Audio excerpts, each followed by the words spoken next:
Aujourd'hui, nous avons un invité sur la chaîne. Salut les petites biches! Aujourd'hui, je vous parle de mes essentiels soins. J'ai 5 produits à vous présenter aujourd'hui. Ce sont pour la majorité des produits naturels et ou bio et je ne peux littéralement plus m'en passer. Mon premier indispensable en termes de soins, c'est l'huile essentielle de tea tree, huile essentielle d'arbre à thé. C'est une huile qui a beaucoup de propriétés. Elle est notamment antibactérienne, antifongique, antivirale et anti-inflammatoire. Moi, je l'utilise sur le visage, soit en localisé, alors là, je ne la dilue pas et je la mets avec un coton-tige sur les boutons que je peux avoir. Ou alors, on peut également la diluer. Il ne faut pas utiliser une huile essentielle comme ça sur tout son visage sans la diluer dans une autre huile végétale ou une crème. Et donc, je la dilue dans ma crème de nuit et je m'en mets sur tout le visage en évitant toujours les yeux parce que c'est une huile essentielle qui a quand même un effet comment dire, tonifiant, rafraîchissant, un peu comme la menthe, donc il ne faut pas s'en mettre près des yeux, ça faut faire très attention. On peut aussi l'utiliser dans tout ce qui est inflammation au niveau ORL, donc quand on a des otites, quand on a des sinusites, quand on a des rhinopharyngites, et pour les inflammations buccales du type herpès ou aphte. Moi, quand j'ai un aphte, j'en mets un peu sur un coton-tige et j'applique sur l'aphte et ça désinfecte, c'est antiseptique et donc ça aide à soigner l'inflammation. Petit plus de cette huile essentielle, comme de nombreuses autres huiles essentielles, on peut aussi l'utiliser pour nettoyer. Oui, vu comme ça c'est un peu bizarre, mais dites-vous bien que le coca, on peut aussi l'utiliser pour déboucher les WC, donc c'est pas si bête que ça. Moi je l'utilise dans un spray vinaigre eau plus huile essentielle de tea tree. Vu que le tea tree a toutes ces propriétés que je viens de vous citer, antiseptiques, désinfectantes, antibactériennes, ben, c'est tout à fait logique qu'on puisse désinfecter nos sols et nettoyer avec. Et honnêtement, moi j'ai remplacé les produits de nettoyage par ce genre de combo depuis un petit temps et j'en suis très contente. Un autre grand essentiel dont je vous ai déjà parlé maintes et maintes fois, bien évidemment, le gel d'aloe vera. Cette merveille de la nature a des propriétés hydratantes, matifiantes, rafraîchissantes, apaisantes, cicatrisantes, astringentes, régénérantes et purifiantes. Voilà, j'ai réussi à dire toute la liste. L'aloe vera stimule également la réparation de la peau. Il est antibactérien et il a un effet tenseur sur la peau, ce qui fait que moi je l'utilise principalement comme soin visage. Donc soit simplement comme soin de jour ou après ma crème de jour. Et ça a vraiment littéralement un effet tenseur. D'ailleurs si on le met tout seul on a un peu l'impression que la peau tire un peu. Sans que ce soit non plus horrible, hein. C'est pas qu'on a l'impression d'être totalement desséché, mais l'aloe vera, plus que hydrater tout seul votre peau, il va aider à garder l'eau. Donc l'idéal, je pense, c'est de mettre la crème hydratante et ensuite l'aloe vera pour sceller un peu l'hydratation. Je l'utilise également dans mes cheveux, c'est le seul produit hydratant slash coiffant que j'utilise depuis bientôt 2 ans maintenant, je pense. 1 an et demi au moins. Depuis que j'ai découvert le gel d'aloe vera, en fait, je peux plus m'en passer. Et en fait, tous les matins, je m'humidifie les cheveux avec un spray et je m'applique de l'aloe vera avant de sécher un peu au diffuseur pour dire que ça reste pas cartonné. Parce qu'en fait, le gel d'aloe vera peut servir de gel, c'est le cas de le dire. Donc, le crollet, si présent, si derrière, l'utilise par exemple pour mettre ses cheveux en l'air. Et si on le laisse sécher, en fait, à l'air libre, ça va donner un effet un peu cartonné aux cheveux que j'apprécie pas spécialement sur mes cheveux longs. Donc moi, je sèche au diffuseur, comme ça donne un effet un peu plus vaporeux.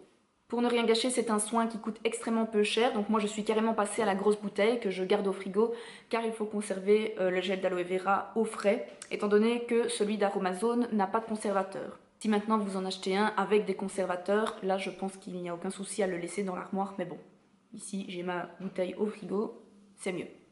Troisième indispensable, l'huile de noix de coco. Je vous parle très régulièrement de ce produit sur ma chaîne parce que je l'adore. L'huile de noix de coco, elle a pour propriété d'être émolliente, apaisante, nourrissante, protectrice et en plus, elle sent le soleil, ce qui n'enlève rien. Moi, je l'utilise sur mes cheveux et sur ma peau. Sur mes cheveux en bain d'huile pour les nourrir, pour les protéger. C'est une huile qui va faire vraiment briller le cheveu et qui va nourrir en profondeur. Et sur la peau, quand j'ai des petits soucis de peau, de la sécheresse, un peu d'eczéma, ça va pas soigner l'eczéma, je le répète à chaque fois, mais ça apaise. Du fait que ça émollit la peau, c'est moins sec évidemment, et donc on a moins envie de se gratter par exemple. Par contre, attention à ne pas en appliquer trop sur le visage. Moi, je n'ai jamais eu l'expérience, mais j'ai déjà entendu qu'elle était comédogène.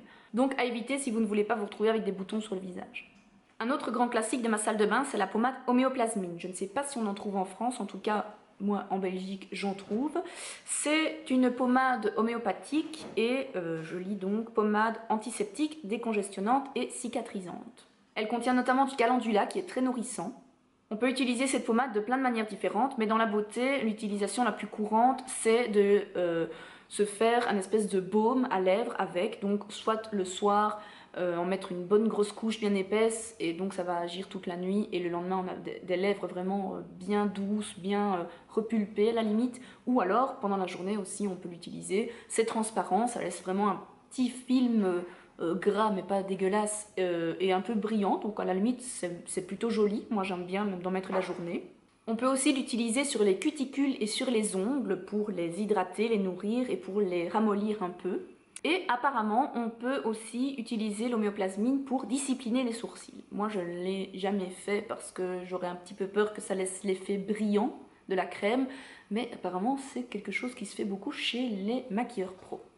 Bien évidemment, outre l'utilisation de ce produit dans la beauté, on peut aussi s'en servir pour tout ce qui est soin du corps, et donc là on peut en appliquer sur toutes les zones un peu sèches du corps, les coudes, les pieds, à chaque fois qu'on a une cicatrice ou une petite égratignure, bon pas sur des plaies ouvertes, je ne mettrai pas ça quand même sur un bobo, un vrai bobo, mais sinon pour tout ce qui est cicatrice ou égratignure, je pense que c'est le top. Désolée pour le changement de luminosité, j'ai eu une petite interruption indépendante de ma volonté, ce qui fait que le soleil commence à se coucher. Ça y est, c'est l'automne, c'est fini d'avoir de la lumière jusqu'à 22 h. Dernier essentiel, soin. C'est un véritable coup de cœur pour moi. C'est le déodorant de chez Belle Bulle. Belle Bulle, c'est une marque belge qui est basée à Bruxelles, que j'ai la chance de connaître maintenant depuis 1 an, et qui est vraiment dans une optique de naturel, de bio, de local aussi. La plupart des ingrédients viennent de Bruxelles même. Et ce déodorant, tout bonnement, c'est mon Graal. C'est-à-dire que, petite parenthèse fraîcheur, on est dans le déodorant, depuis que j'ai arrêté la pilule, ma transpiration pue. Voilà, comme ça c'est dit. Et ceci, c'est le seul déodorant qui me permet de rester fraîche toute la journée. C'est-à-dire qu'à partir du moment où je le mets jusqu'au moment où je me couche le soir, j'ai les aisselles qui sentent bon. Il est composé notamment de menthe, d'huile de nigel et de bicarbonate de soude. C'est l'odeur de menthe qui ressort le plus, mais aussi un peu l'huile de nigel, je trouve. Moi, c'est une odeur que j'aime beaucoup. Mais vraiment, c'est hyper frais. Donc c'est un stick. Bon, ici, pas moyen de vous montrer, mais un stick. Et parmi les ingrédients, on peut aussi retrouver le beurre de cacao et de karité, l'huile de jojoba, l'huile de nigel, l'huile de tournesol, des extraits de fleurs de houblon, du calendula et de la cire d'abeille. Tout ça, tous les ingrédients que je viens de vous citer sont bio. Tous ces ingrédients font que le déodorant a des propriétés apaisantes, antibactériennes, purifiantes, antiseptiques et bien évidemment rafraîchissantes. Il est vegan friendly, il est non testé sur les animaux, créé et fabriqué à Bruxelles, contient 0% d'alcool, 0% d'aluminium, 0% d'OGM, 0% d'huile de palme et 0% d'huile minérale. Donc c'est-à-dire que au niveau de la composition, pour moi, c'est vraiment le top du top. Je suis hyper contente en plus parce que c'est une marque belge et ça fait peut-être un peu chauvin de dire ça, mais moi ça me fait très plaisir de voir que j'ai trouvé vraiment le meilleur déo dont je pouvais rêver et que c'est un déo belge. Voilà. Au niveau du prix, c'est le produit le plus cher de mes favoris, de mes essentiels soins. C'est-à-dire qu'il coûte 9,50 €, mais sur le site de Belle Bulle, si vous l'achetez par 2, ça vous revient à 16 €. Je sais que pour certaines, ce sera inconcevable de mettre un tel prix dans un déodorant, mais moi, étant donné que c'est le seul que j'ai testé jusqu'à présent qui me convient vraiment, je suis sur le point d'en racheter 4. Parce que le Crowley m'avait piqué mon tube, ma maman cherche un déo aussi hyper efficace, et moi j'en ai bien besoin de 2 pour être sûre d'en avoir pour mon voyage à venir. Donc voilà, je pense que ça montre bien ce que je pense de ce déodorant. Pour moi, il est hyper efficace. Ça n'empêche pas de transpirer, attention, c'est pas un anti-transpirant, c'est un déodorant. Donc ça veut dire que la transpiration, elle sera toujours là, mais au moins, ça sent bon. Ça convertit l'odeur de trans en une petite odeur de menthe, très fraîche, très agréable. Je suis fan à 2000%. Voilà, c'en est tout pour mes essentiels soins. Je termine cette vidéo, à mon avis, avec la tronche un peu jaune, vu que la nuit tombe, hein, voilà. J'espère que ça vous aura plu de savoir quels sont mes essentiels. Comme vous le voyez, ce sont vraiment des produits minimalistes, hein. Je suis pas du tout dans les crèmes farfelues ou compliquées ou dans la surenchère de produits. Moins je mets de produits sur ma peau, plus j'ai l'impression qu'elle se porte bien. Peut-être vous aurais-je fait découvrir de nouvelles choses, notamment l'homéoplasmine. D'ailleurs, j'y pense, j'ai lu récemment que l'homéoplasmine pouvait être utilisée sur les boutons, en localisé, pour les faire partir plus vite.